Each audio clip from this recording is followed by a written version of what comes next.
Bagaimana kalau ada seorang ustadz atau kiai yang bisa melihat hal-hal gaib dan masa depan? Apakah ini juga termasuk syirik? Ini maaf, bukan kiai, ya. Ini dukun.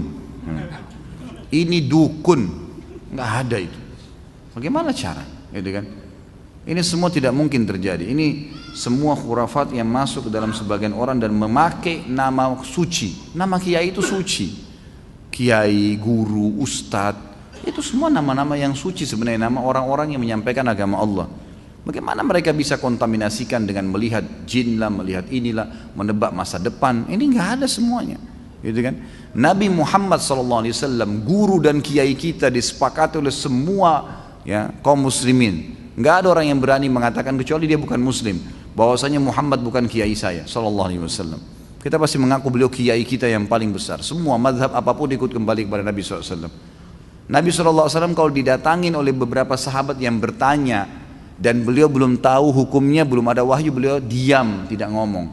Nunggu sampai turun wahyu baru beliau mengatakan, siapa tadi yang bertanya? Si fulan angkat tangan.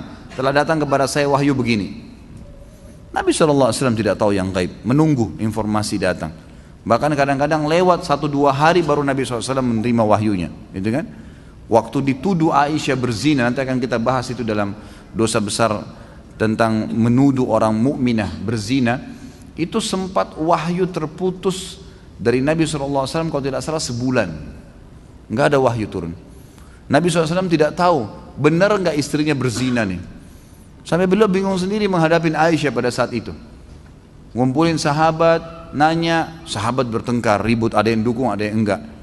Datang ke rumahnya Aisyah, ditanyakan Aisyah, Aisyah mengatakan tidak, saya tidak melakukan, sampai turun firman Allah Subhanahu Wa Taala. Nabi SAW terjadi pada rumah tangganya, turun ayat Al-Quran, nanti akan kita bahas tuh, ayat-ayatnya lengkap semua menceritakan. Beliau tidak tahu yang gaib.